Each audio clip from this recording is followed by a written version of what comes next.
शक्तिपीठ नमस्कार. आज 29 एप्रिल 2025 सकाळचे 7 वाजत आहेत.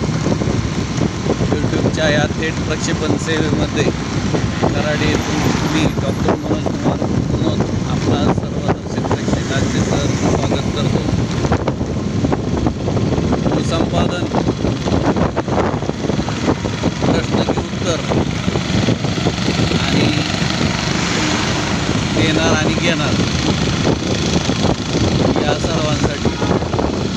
तर मित्रांनो, आपण पाहिलेलं आहे की लोकसभा निवडणुकीनंतर कोल्हापूर जिल्ह्याचा काही भाग असेल, सांगली जिल्ह्याचा काही भाग असेल, सोलापूर जिल्ह्याचा काही भाग असेल, नांदेड जिल्हा भाग आणि याच्या हिशोबाने पाहून या तुम्ही वसमतचं काय हिंगोली का परभणी.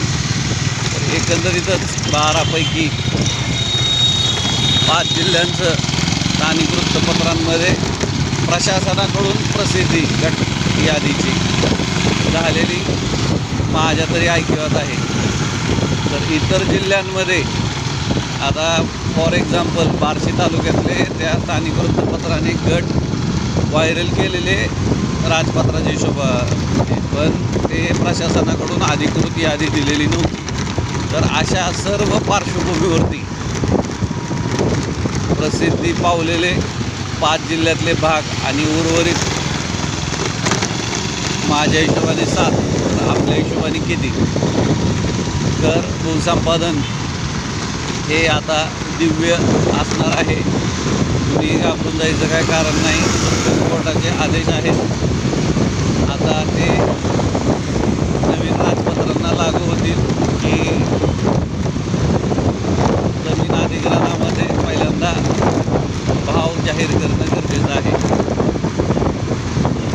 चॅनलला नवीन असाल तर सबस्क्राईब करा, बेल आयकॉन प्रेस करायला विसरू नका. लाईक, शेअर, कमेंट नक्की करा. तुमच्या या सेवेला आर्थिक सहाय्य करण्यासाठी जॉईन पर्याय निवडा. व्हॉट्सअप नंबर 9307616630 वरती कमेंटनंतर प्रत्यक्ष देखील माझ्याशी संपर्क करू शकता.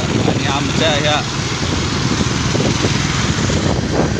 सेवेला उचित अर्थसहाय्य करण्याची इच्छा असेल तर फोनपे, गुगल पे 9421340948. धन्यवाद. सत्यमेव जयते. जय हिंद, जय महाराष्ट्र, जय जवान, जय किसान, जय शक्तिपीठ.